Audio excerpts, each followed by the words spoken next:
Hey everyone and good morning. Today we're not doing a live cruise news because I am traveling today down to Miami.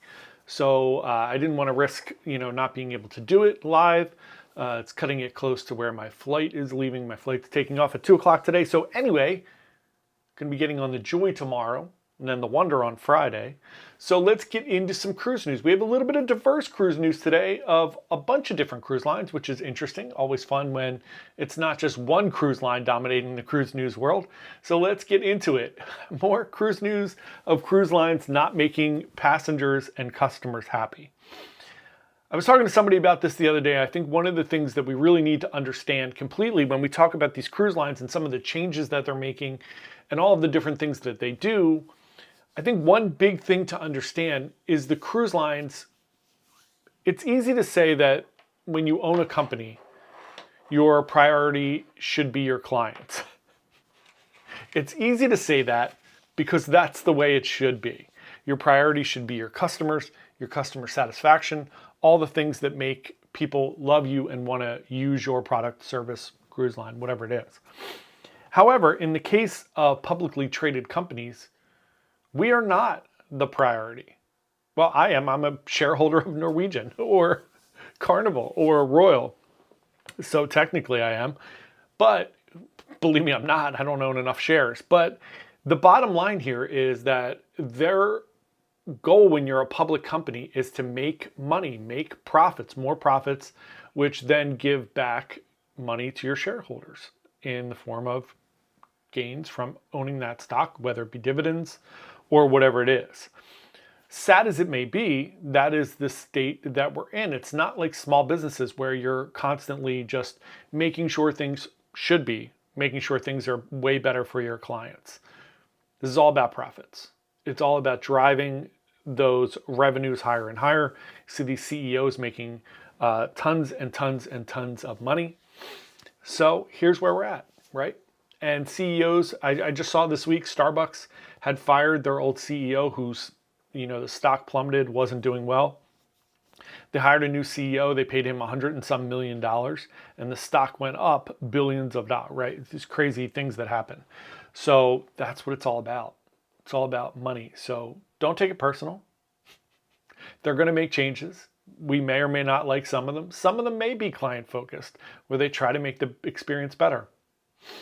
Some of them may not. I think they try to put out the best product they can put out, and then they try to make the most money possible after that. Anyway, just keep all that in mind as they make changes and you're not happy about them. It's not one cruise line, it's all of them. With the exception of MSC at this point. MSC is a private company. Not that they don't try to make profits, because they're still trying to make money, but just keep that in mind. They're not a publicly traded company, so they have a little more flexibility there. So you would hope most of their changes are customer focused. So let's get into it. Princess has made an update. This is a Carnival company. They are making non-refundable deposits the default option for booking. I know a lot of people are going to be upset about this, and I totally get it. It's nice to be able to set up a refundable deposit and then cancel your cruise and not have any, penalty for that. I get it. I do it. I do it for Norwegian sometimes. I move things around. I do it for Royal sometimes and I lose my deposit because it's non-refundable. But I move things around sometimes. I'm also planning years in advance. Things change. I get it. However, I get it. I get the move to non-refundable deposits. It makes things work a little bit smoother for the cruise lines. You can still move things around. There is a penalty for moving them, which isn't great. It's basically the deposit, so it doesn't really make sense. You can still get a refundable deposit, but there might be additional fees, just like Royal Caribbean. If you book a refundable deposit with Royal Caribbean, which I generally never do, your cruise fare goes up. So yeah, there are some little things that you could do changing that, but you do have to rebook. Prices generally go up. It doesn't make sense. So I know people don't love this. Norwegian still does refundable deposits. MSC still does refundable deposits with the exception of the Yacht Club. So not a great thing. But look, as somebody who books cruises, and I go through this a lot of times, I constantly get to the point of final payment, right? And keep in mind, we don't get paid. I don't get paid by you when you book a cruise. We don't charge you a fee. There are fees that we could charge. I just don't charge them. It's not what we do. We're not technically, I feel like working with a good travel agent should be free for you. It shouldn't cost you anything. I know people are going to say, well, there is an inherent cost because the cruise lines pay you something. They do, but if they didn't pay us, the cruise line keeps that. Your cruise isn't cheaper if you book directly to the cruise line. So I get it. However, here's what happens to us. I would say in the hundreds and hundreds of cruises that we booked, 15, 20% easy don't make final payment. Sometimes they change the date and push it out a few years. Most of the times people cancel, right? So they'll cancel. They might book something else. But a lot of times people get to final payment and they just say, hey, we're not going. I have a group of people going on a cruise. There was like 8 or 10 cabins. This happens a lot. And 3 or 4 of those cabins canceled 2 days before final payment. I spent a lot of time on that group. Spent a lot of time on each one of those bookings, doing different things, moving things around. We just lose that money. So for me, it's obviously more impactful than it would be for a massive cruise line, but it's still impactful. Obviously, they're going to sell those cabins either way. So there is some of that inherent, like, well, if those cabins are going to sell anyway, they shouldn't charge you if it sells. But there is work there, right? I get it. I understand both sides of it. I want the deposits to be refundable, to be clear. And I get it. That's the cost. You're going to say, just like everybody else says, it's the cost of doing business. It is. I get it. I don't have to like it. And it does affect my bottom line. It affects that I'm doing a bunch of work that I don't get paid for. But it is part of doing business and things that happen. I don't get mad when it happens. I understand people's plans change. People's financial situations change. And they can't go. It just hurts you financially. So I understand why they do this. But I don't agree with it either. I think that the deposit should be refundable, but they're not. And if you want a refundable deposit, you can pay more or you can have travel insurance. So if you have travel insurance, something comes up and you have to cancel something, you're covered. I get it. It's another expense. It's something else, but you should have travel insurance anyway. So next up, let's talk about a little fun news. I'll try to flip-flop the good and the bad here for you. Carnival Cruise Line has announced that Mardi Gras has returned from its extensive dry dock. Let's talk about what we have going on here in the dry dock. They added the new connecting stateroom doors on 100 different staterooms that allows more families to sail together and do bigger rooms where you can have connecting doors and have more people stay together. I think that's really cool. They laid out the casino differently. They've added some new slot machines. They've added new retail venues. They've cleaned up some retail venues like Tag Heuer, Breitling, Pandora, Swarovski, Crystals. They also did a lot of accessibility because there are more and more people using scooters and need accessibility things on board of cruises. So they did that in public areas and in guest cabins. They've made a ton of just like cleanup options and doing things around the ship. They've done all of these things to just try to make this ship look newer and feel better. It is the first of the Excel class ships, and now it's upgraded and it looks great. So that's really, really great. Next up, we have an interesting issue going on here. Most people probably don't know about this, but the port of Miami, which is a massive cruise port, right? Largest cruise port in the world. Sometimes 10 ships go out of there a day. We have a potential fuel crisis there. So if you've ever sailed out of Miami, when you leave the cruise port, as you're sailing, you're going to come up and you're going to pass Fisher Island. When you pass Fisher Island, it's where a lot of like exclusively super wealthy people live. Oprah used to live there. There's a bunch of different things there. But what there is the port's fuel depot. It is privately owned. And it was sold to a developer last September. That developer would like to sell off this so that they can build these amazing condos and everything else there, right? Whatever they're going to build there. But it's a huge issue right now. So it's a huge issue going back and forth. It is in mediation. Obviously, Miami, the county of Miami doesn't want this to happen. They don't have a really quick solution to fix this. And the cruise industry brings in billions of dollars a year for Miami-Dade County. So we have mediation going on in court. This is a big issue. It's going back and forth. there's not really a quick solution for this. So the cruise lines and the port of Miami are hoping that this doesn't change quickly. We'll see what happens. Somebody could turn around and buy that from the developers. We'll see. We shall see. But it's an interesting development that could affect cruise pricing, for instance, from Miami, if something has to change and change quickly. Next up, Norwegian Cruise Line, been in the news a lot in the past week or two about negative things, which we obviously talked about. So now they are no longer delivering the Freestyle Daily newsletter to passengers' cabins every evening. They will be encouraged to get their information digitally from the stateroom TVs or the NCL app. I don't particularly have a terrible issue with that. I used to use the paper copies all the time. I don't really use them anymore. I use the app. My only complaint with Norwegian is the app should be better. There should be an interactive Freestyle Daily on your app. You should be able to click on things and save them, get a reminder when things are happening, highlight things that you would like to go to, all things that you could do with a piece of paper, right?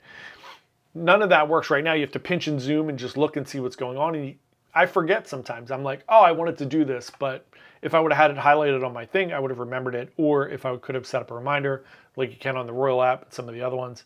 So you can pick up a copy of the paper one if you really want it. I don't think it's a huge deal. I just think it would be nice if the app had a nicer version of it. So a lot of people are not happy about it.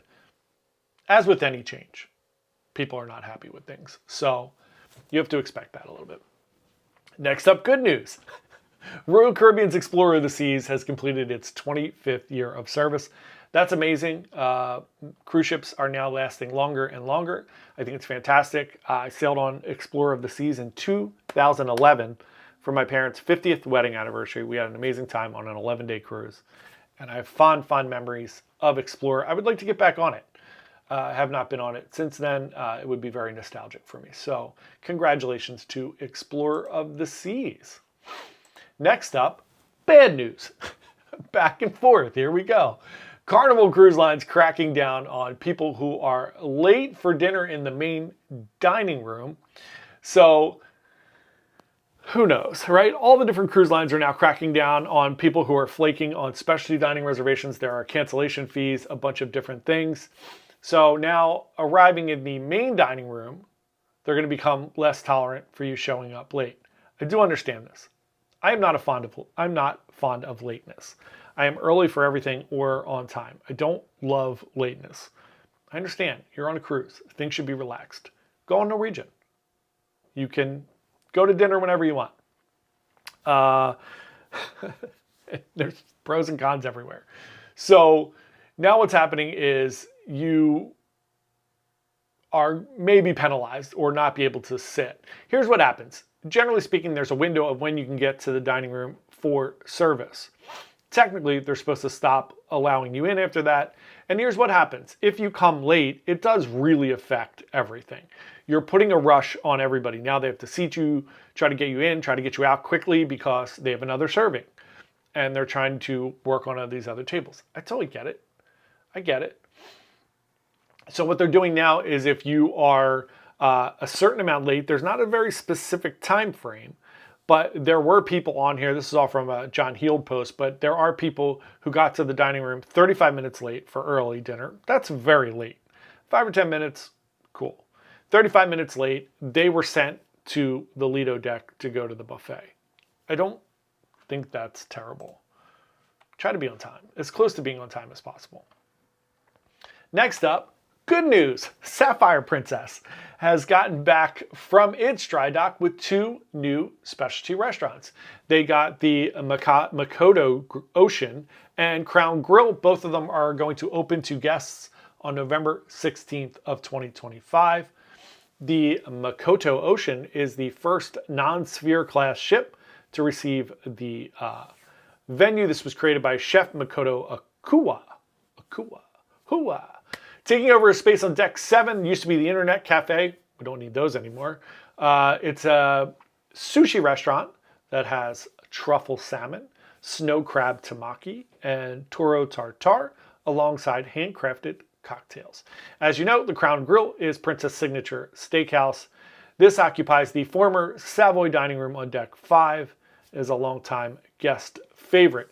Both dining venues are priced at $60 per person, and of course, they're included if you get Princess Premier. One last bit of cruise news today. Bad news. Norwegian Cruise Line doubles down in response to criticism over the new room service rules. Here we go again. So I don't understand what's going on here with all these cruise line companies. I mean, I do, but I don't. So here's what is happening with the new room service rules. Used to be you could order as much food as you want and you would pay the service charge to have the delivery, but you didn't get charged for the actual room service. I think there was a lot of food waste in that because I think people just ordered a bunch of food, just like you used to when it didn't cost anything. People would order a bunch of stuff. I know walking around cruise ships, you see food laying out in the hallways and you see like full plates of food just laying out there in the hallways. I think a lot of people just ordered for like multiple people, and then if people didn't want it, they just said, who cares? And they threw it out. I get that's a very entitled viewpoint, but now you can order 2 meals per person per delivery from the all-day room service menu. This means that a couple staying in a double room can order 4 meals. That's a lot of meals. That's fine. I don't have an issue with that. Breakfast has a limitation now of 1 cold item, 1 hot item. That's weird. The rest of it I think is fine. 4 meals for 2 people is reasonable. So the prices remain the same. Breakfast is a $4.95 fee with 20% gratuity added on top of that. The rest of the day is $9.95, 20% gratuity added on top of that. So you used to be able to order as many dishes as you like. Now you can only order 2 each in the breakfast one, 1 cold, 1 hot. It seems really weird. So a muffin and like a omelet? I don't know. Whatever. It's not going to affect my life because I generally cruise alone. And if I do go with Judy, we don't really eat that much anyway. Not a big deal. But I understand why you would get upset about this. I understand why you would get upset about a lot of things, but I try not to get too upset about it. But those are cruise news items for today. Some good, some bad. You can pick whatever you like. Take the good, you take the bad, you take them all, and there you have the facts of life. Anyway, I think that's the second time we've done that. So that is the cruise news for today. I hope you have a wonderful day. I will be down in Miami. I'll do some fun vlogs. We'll see what's going on down there. We'll see what's going on when we leave on the Joy. It looks like it's going to be a little booze cruisy.